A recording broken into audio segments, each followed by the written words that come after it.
Du calme, du calme. Chut, là. Salut! Merci d'être fidèle au petit écran de TV Sud Provence. Nouvelle émission, nouveau rendez-vous.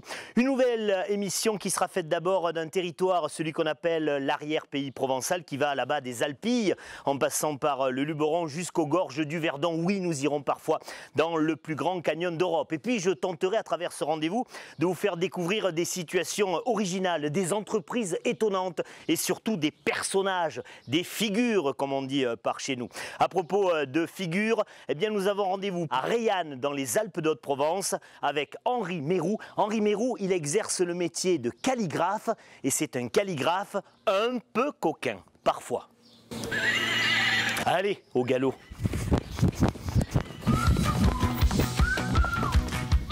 Salut Henri.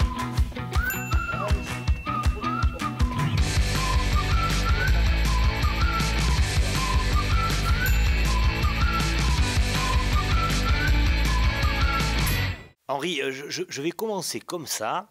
Je te connais, ça fait quelques années d'ailleurs qu'on se connaît. Tu es tellement facétieux que je me suis dit un moment, Henri Mérou, Mérou c'est un nom qu'il a dû s'inventer. C'est ton vrai nom ou tu t'es inventé ce nom? Il y a peu de gens qui connaissent mon vrai nom, et c'est un pseudo. C'est un pseudo d'amitié en hommage à un vieux pote à moi qui s'appelait Mérou, pour de la vraie, lui. D'accord, parce que c'est pas pour le jeu de mots qu'on peut en faire.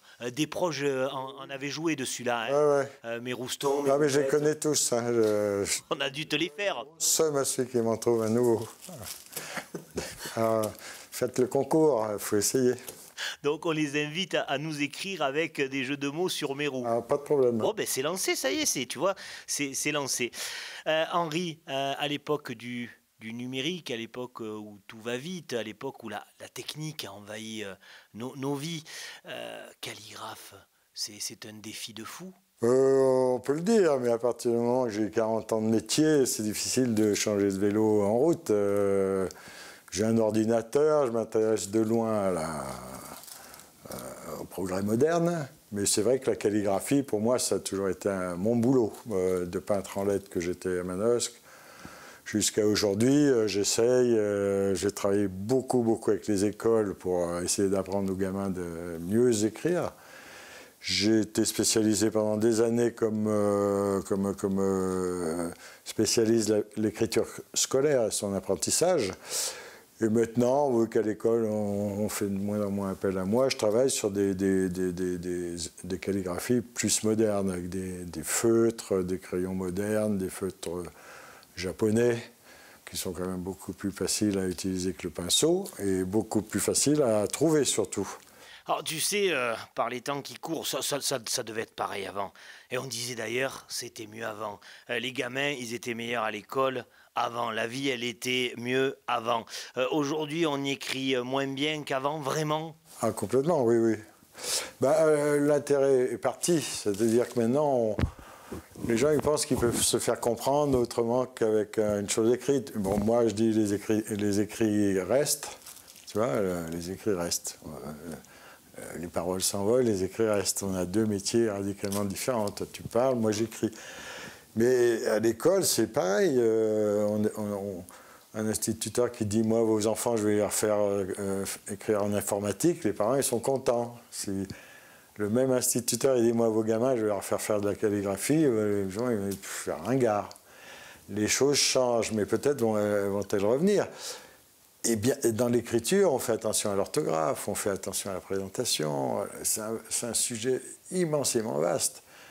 Tu as le choix de la couleur de l'encre, tu as le choix de la couleur du papier, tu as le choix de la couleur de la plume.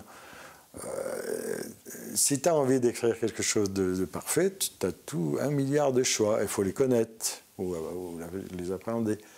Et paradoxalement, les ados, ils écrivent de moins en moins, mais ils cherchent toujours quand même des beaux papiers d'écriture, des beaux outils d'écriture. Il ne s'est jamais tant vendu des plumes, des porte-plumes qu'aujourd'hui, alors qu'on écrit de moins en moins. C'est paradoxal, mais c'est comme ça.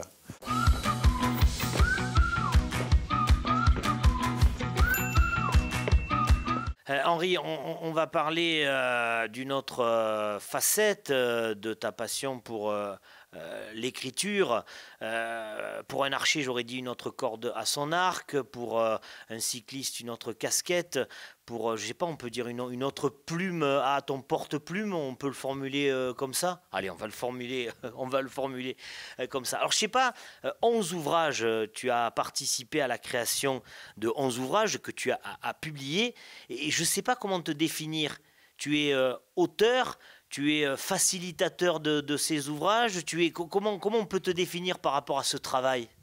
Oui, un peu de tout. Moi, je me définis plutôt comme iconographe. C'est pas un gros mot, hein.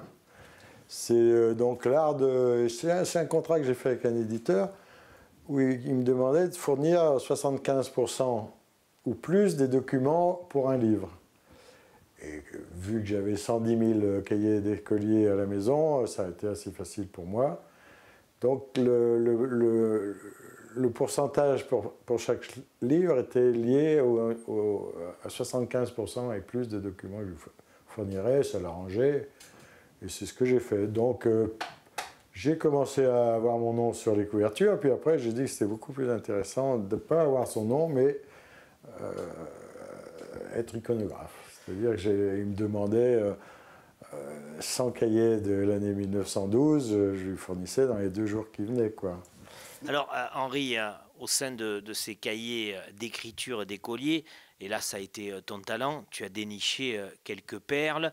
Et il y en a un de cahier dans lequel on se reconnaît une grande majorité, toutes et tous, bon, sauf les super élèves. Moi, j'en étais pas un, donc je m'y suis reconnu dedans.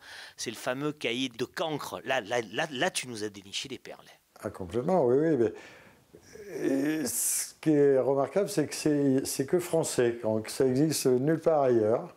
Les Japonais, ils sont sidérés par cette notion. Ils ne la comprennent pas d'ailleurs. De cancre? Ah ouais. Il n'y a pas de cancre au Japon.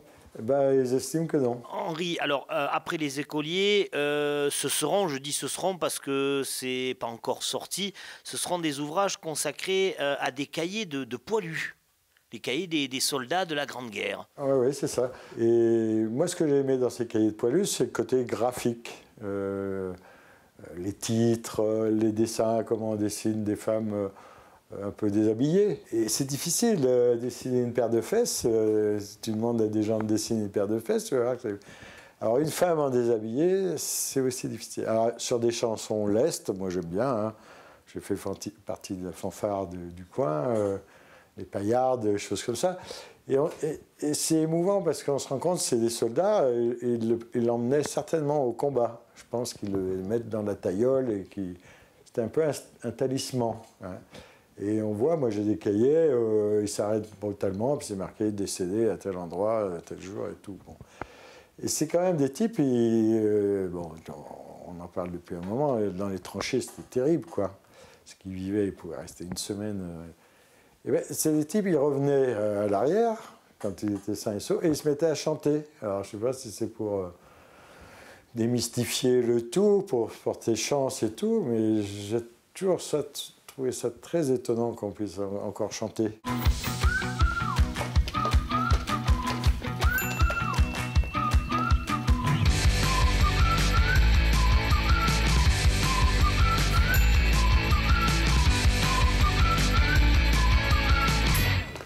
Henri, on l'a fait exprès de te mettre devant ce tableau, le moine copiste, comme un clin d'œil, comme tu aimes les faire d'ailleurs, ces clins d'œil.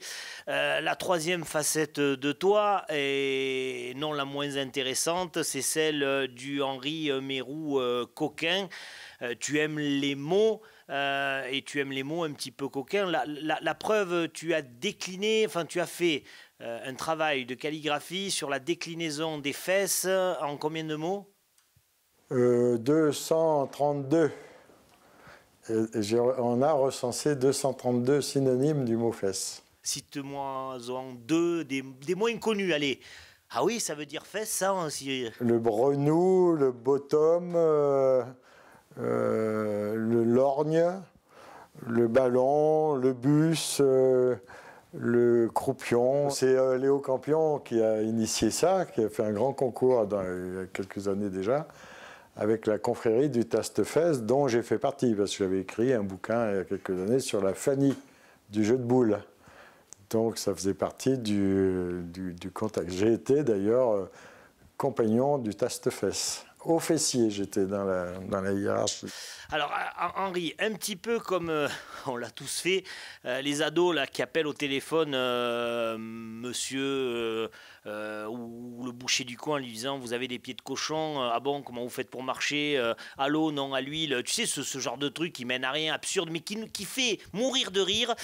Tu prends malin plaisir à écrire des lettres complètement imaginaires, mais plus qu'imaginaires, enfin imaginaires et coquines.